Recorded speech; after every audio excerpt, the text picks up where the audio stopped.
Hello, my name is Dr. Marie Matt, and I'm the Director of Faculty Development at Dalhousie University, Faculty of Medicine. I'm here to talk to you today to give you a brief overview of the Committee on Accreditation of Canadian Medical Schools, or CACMS, and the Liaison Committee on Medical Education, or the LCME, process for the accreditation of Canadian medical schools. The objectives for this session are as follows. I'd like to briefly describe the development of the CACMS and LCME relationship, and I'd like to talk a little bit about the location of the self-study report guidelines and talk about the value of a medical school conducting the self-study report. I'd like to describe the roles and responsibilities of the interim accreditation coordinator and identify the 5 major content areas of the accreditation database. And finally, I'd like to describe the various outcomes of the accreditation process. So to begin with, how does CACMS and LCME actually define accreditation? It is an extensive, standard-based peer review process of continuous quality improvement. And through this process, they take a hard look at the structure, the function, and the performance of the entire medical education program. There are a total of 132 standards, of which 131 apply to Canadian medical schools. So how has the process of CACMS and LCME accreditation evolved?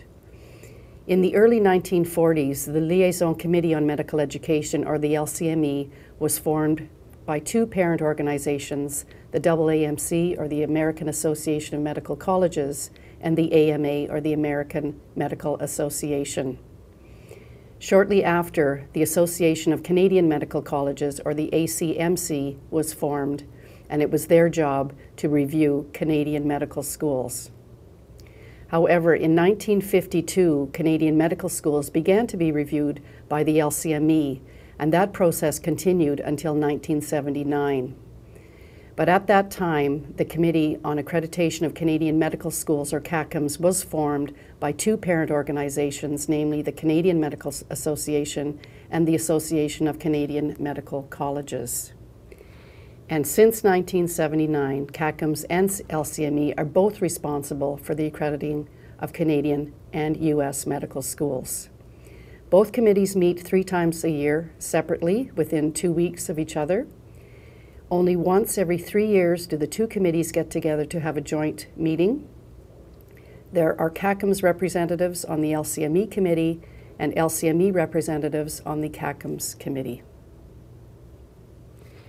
Of the 131 standards that apply to Canadian medical schools, there are 5 sections or 5 areas that these standards are broken down into, and evidence must be submitted for each area of the database as follows.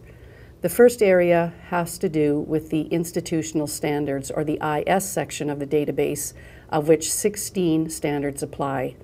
And these standards deal with strategic planning, residency and graduate degree programs, and very importantly, between the relationships of the Faculty of Medicine and the university as a whole. The largest part of the database, the second section, deals with educational standards, of which there are 44. These standards deal with the educational objectives, the curriculum maps, the design and the delivery of the curriculum management, structure and functions, and the evaluation of the educational program. And a very important part of the section of this part of the database deals with the assessment of student performance across the 4 years of the program. The second largest part of the database is a third section, or the medical student standards, or the MS section. These standards deal with requirements for admission of medical students and the requirements for support of medical students across all 4 years of the undergraduate medical education program.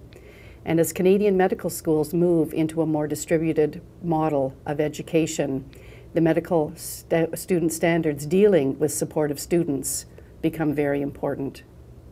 The fourth area deals with the faculty, of which there are 14 standards.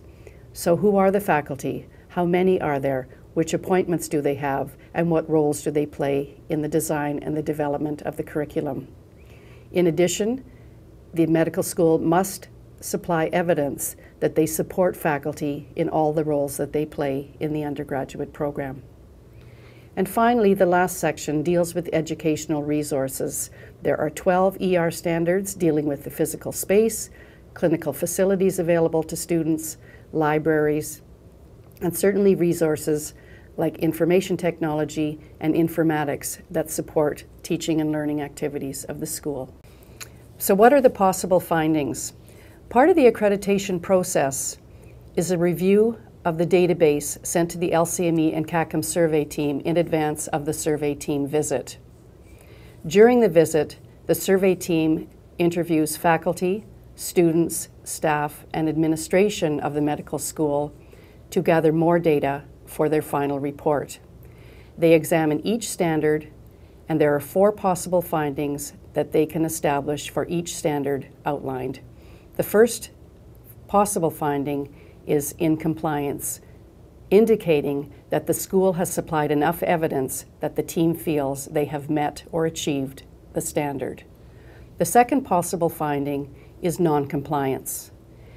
And in this case, the survey team feels that there is not enough evidence to support the achievement of any particular standard. A third possible finding is partial non-compliance, indicating that the team has felt there is some data that supports the achievement of a standard, but there is some data that is missing. So in this case, they would deem the standard as partial non-compliance. The fourth possible finding is in transition. And this finding simply indicates that at the time of the visit, the survey team feels that the medical school is in compliance with the standard. They feel there is enough evidence to support compliance. However, they are worried that changes in either the financial structure or the governance structure of the program could limit the medical school's ability to stay in compliance with the standard. And in that case, they will label it as in transition. Possible decisions of the entire process of accreditation. The best possible decision is full 8-year accreditation. Second decision, continuing accreditation with a reduced term. Third possible decision, continuing accreditation with no fixed term pending the outcome of a status report, a limited survey, a secretariat fact-finding visit, or a secretariat consultation. Fourth, warning of probation. Fifth, probation. This decision is appealable by the medical school, as is the next possible decision, which is the withdrawal of accreditation. And finally, denying accreditation, which is an appealable decision, but which is also a decision that is limited to new medical schools that are applying for accreditation for the first time.